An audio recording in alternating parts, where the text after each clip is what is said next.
Published 0415s, the 14th of November 2017. Updated 0208s, the 15th of November 2017. President Donald Trump declared his first Asian tour tremendously successful as he hopped on a plane bound for Washington, but when he landed at the White House late Tuesday, he arrived with few concrete accomplishments in hand.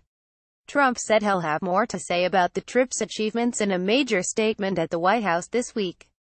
The White House would not discuss the details in advance, as he jetted across the region, to 5 nations, 6 cities and 3 summits over 12 days. Trump pushed regional leaders to reshape trade deals to America's liking, but he won no firm commitments from his hosts. President Donald Trump declared his first Asian tour tremendously successful as he hopped on a plane bound for Washington, but when he landed at the White House late Tuesday, he arrived with few concrete accomplishments in hand. Trump, pictured on the South Lawn Tuesday, said he'll have more to say about the trip's achievements in a major statement at the White House this week. Trump opened the door to negotiations with North Korea, but then seemed to shut it again by deriding the dictator Kim Jong-un as short and fat. He did not try to push leaders to end human rights abuses. The trip did reveal much about Trump's traveling style. He soaked up the pageantry and was well practiced at the art of flattery. For all his tough campaign talk on trade, Trump appeared reluctant to take a confrontational stance. He cajoled and flattered leaders in Tokyo and Seoul without eliciting firm commitments for a more balanced economic relationship. At a summit in Vietnam, he vowed to hold rising superpower China accountable for unfair business and trade practices. Yet in Beijing, the president said, "I don't blame China for a growing trade gap."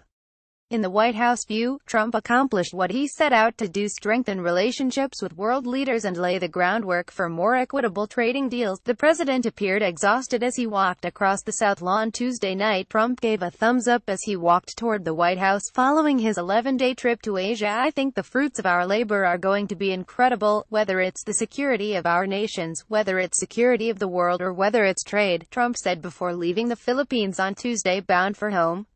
But across the Pacific, Trump was reminded of the challenges that were awaiting him in Washington. As Trump and Chinese President Xi Jinping wrapped up their joint statements to the press in Beijing, they ignored shouted questions from American reporters in the Great Hall of the People. When they ducked backstage, Xi summoned his interpreter and posed an inquiry to Trump. "Who is Roy Moore?" she asked.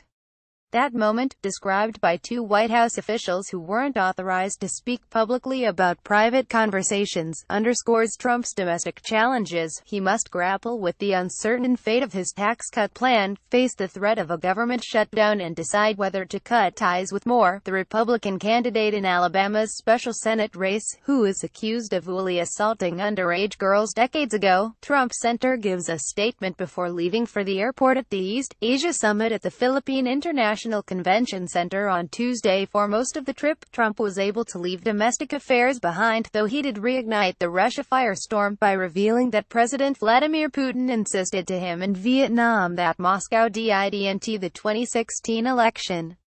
Trump is seen boarding Air Force One in the Philippines. For most of the trip, Trump was able to leave domestic affairs behind, though he did reignite the Russia firestorm by revealing that President Vladimir Putin had insisted to him in Vietnam that Moscow didn't the 2016 election. Trump added, "And I really believe that when he tells me that, he means it." Trump later clarified that he was with the U.S. intelligence agencies that concluded Russia was behind the interference. In Seoul, Trump delivered a sharp warning to North Korea, saying, "Do not underestimate us, and do not try us." But he also, for the first time, signaled a willingness to negotiate with Kim, though he didn't elaborate. Just as vital as the message Trump delivered to Pyongyang was the one he sent to China, which supplies most of North Korea's economic lifeblood. His message to Beijing: "It's time to do more." At each stop on his trip, Trump both bemoaned the current state of U.S. trade relations in the region and announced new business deals, including more than $250 billion in China, but most of those agreements were older, already agreed upon, or only promises. In Vietnam, he scolded China for unfair trade practices and delivered a forceful advocacy for bilateral trade deals, only to have 11 nations strike a multinational agreement hours later. flanked by U.S. National Security Advisor H.R. McMaster, left, and U.S. Secretary of State Rex Tillerson, right. U.S. President Donald Trump offers a departing statement after participating in an East Asia summit, Tuesday, November 14, 2017, in Manila, Philippines. Trump is on a 5-country trip through Asia, traveling to Japan, South Korea, China, Vietnam and the Philippines. AP photo. Andrew Hornick. World leaders posed for a photo during the ASEAN summit on Monday, breaking with previous presidents. Trump largely abandoned publicly pressing foreign leaders on human rights. He said nothing about restrictions on civil liberties or press freedoms in China and Vietnam and, most notably, did not rebuke Philippine President Rodrigo Duterte for overseeing a violent drug war that includes extrajudicial killings. Senate Minority Leader Chuck Schumer called Trump's trip a flop.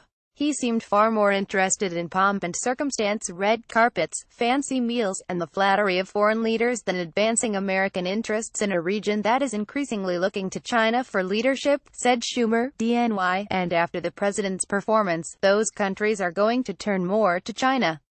At least they have strength and direction, even though China will take advantage of them for sure, as they have taken advantage of us. Ever the showman, Trump reveled in the imagery of the trip, including a private tour at sunset of Beijing's Forbidden City, golf with Japanese Prime Minister Shinzo Abe and lavish state dinners. But he was denied the dramatic moment he desired. Trump planned a secret visit to the demilitarized zone at the heavily fortified Korean border, but with Marine One just 5 minutes away, heavy fog forced his helicopter to turn around. The U.S. President, right, and Indian Prime Minister Narendra Modi shook hands during a bilateral meeting at the ASEAN summit at the Sofitel Philippine Plaza on Monday. Trump left and Philippine President Rodrigo Duterte, right, held a bilateral meeting on the sidelines of the 31st Association of Southeast Asian Nations ASEAN Summit and related meetings at the Philippine International Convention Center in Manila, Philippines. On Monday, demonstrators display a mock U.S. flag to protest the visit of Trump and the 31st ASEAN Summit and related summits on Tuesday in Manila, Philippines. 21 leaders from the ASEAN and their dialogue partners, which included Trump, were on a 2-day summit.